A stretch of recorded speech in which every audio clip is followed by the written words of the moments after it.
Little Tank Davis knocks out Gamboa in the 12th round to pick up the WBA regular lightweight championship.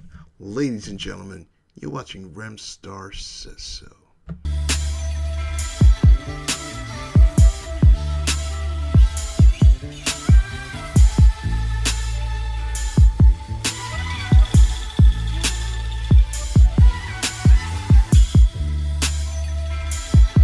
So let's get into this one, guys. Little Tank Nostrils, aka Leonard Ellaby's favorite fighter, has moved up to 135 and captured a belt that nobody cares about.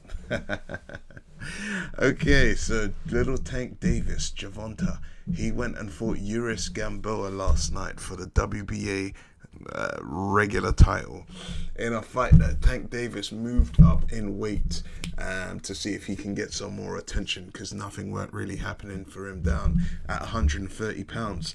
I think Tank Davis is really now trying to step his game up a little bit, and I think he now wants some of these big fights. And he's looking at the likes of your Devin Haney's and your Loma Stankos and thinking, yo, I need to be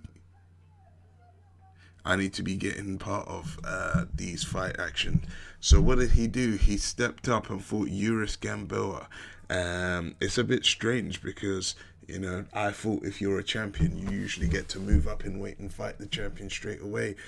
He was a WBA super featherweight champion, but I guess that only exists for the WBO title then. So yeah, he's stepped up and he's fought for the vacant lightweight belt, and he knocked out Gamboa. It was a good performance for Little Tank. Like, he actually put Gamboa down in like the second round, or I think it was the third, and it was a big sort of back and forth fight. Tank Davis, to me, is just not a professional boxer. This guy moved up to lightweight from super featherweight, and he still missed the weight. He was overweight on the first weigh-in, and he had to go away for 2 hours and run around the block and jog and sweat it out to come down. And he eventually managed to weigh in, I think, on the second check at 134 3/4 pounds. So he wasn't that far over, but you would think that a guy coming to a higher weight category, he would find it easier to make weight. But I guess when all you do is hang around with idiots like Adrian Broner, you're never going to live the life. You would think that a guy going up to the next weight category, he'd be cruising to that weight, but nope. Maybe that's the reason why he had to relinquish that belt at super featherweight. He just knew that he physically couldn't get down to 130 pounds anymore. But, he's had a long time to prepare for this fight. It doesn't make any sense, like, to me anyway, how a guy going from, he last fought in July, so he's had, the best part of 5 months to prepare for this fight. And all he had to do was stay at the weight he was. I mean, that's all he had to do. In fact, all he had to do was put on 5 pounds. But obviously, we all know that professional boxers at the lower weight classes, these guys generally walk around anything from 10 to 20, sometimes 30 pounds heavier than their fight weight. But Jesus, I mean, if you're getting down to 130 pounds, why are you struggling to make 135?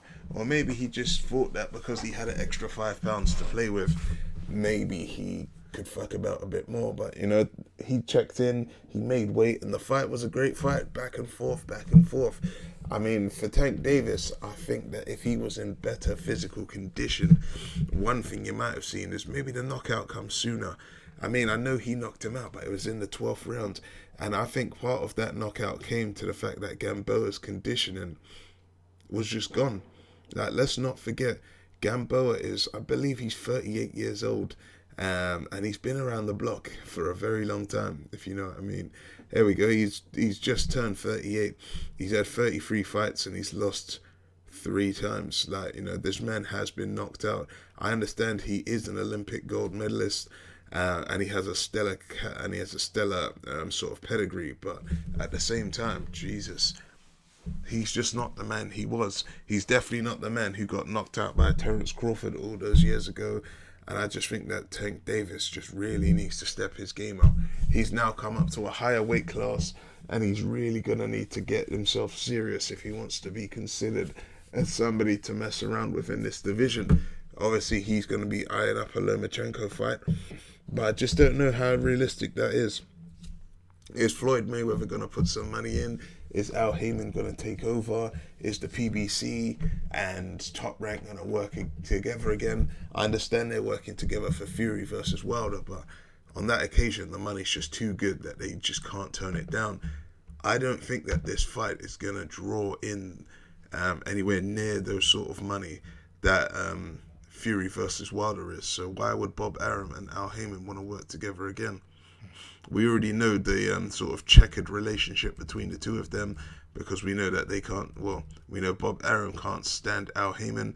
He has been on record in the past saying that Al Heyman is a cancer to the sport, and he's also criticised Al Heyman for paying fighters a fair wage, which, you know, I think is completely preposterous, but such is life. What did you guys think of the fight? I thought that Tank Davis did well coming up on this new weight class. I think with Tank Davis, he does have a sort of get out of jail card, similar to Deontay Wilder, where he packs a lot of power for such a small man. I would like to see him fight a few more times at the weight before fighting the likes of a Devin Haney or a Lomachenko, but who knows what Floyd's got in store for him.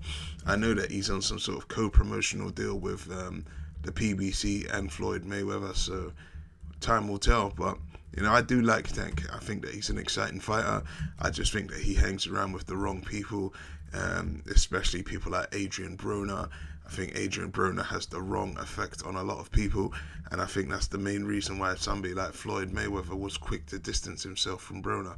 I think that Adrian Broner is bad for anybody who has any sort of ambitions of achieving anything in their boxing career, but who am I to say anything? I'm not a boxing manager, and just a guy who goes on the internet and gives his own opinion. So yeah, let me know your thoughts. What did you think of the fight?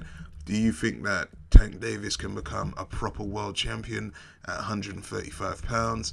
Do you think that he's ready for the likes of Teofimo Lopez, Devin Haney, or even Lomachenko? Anyway, guys, this is just a quick video. Hit like, hit subscribe, leave me a comment. That's the end of the show, because Remstar says so.